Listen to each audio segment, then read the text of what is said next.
നിങ്ങൾക്ക് ഈ പറഞ്ഞ തൈപ്പൂയ ദിവസം നിങ്ങളുടെ വീട്ടിൽ നിങ്ങളോട് സുബ്രഹ്മണ്യ സ്വാമിയുടെ മൂലമന്ത്രം ജപിക്കാൻ മുതിർന്ന ആളുകൾ നിർദ്ദേശിക്കാൻ കാരണം മന്ത്രം ഇതാണ്: ഓം വജത് ഭുവേ നമഃ.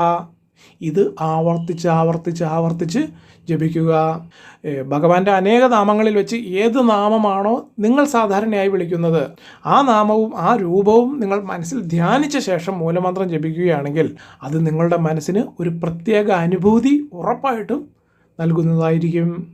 ഇത് ഈ പറഞ്ഞ മാത്ര എന്ന് പറയുന്നത്, അതായത് 108 പ്രാവശ്യം നിങ്ങൾ ആ ഇരുന്നിരിപ്പിൽ തന്നെ ജപിച്ചു തീർക്കണം. എന്നിട്ടാണ് അവിടെ നിന്ന് എഴുന്നേൽക്കാൻ പോലും പാടുള്ളൂ.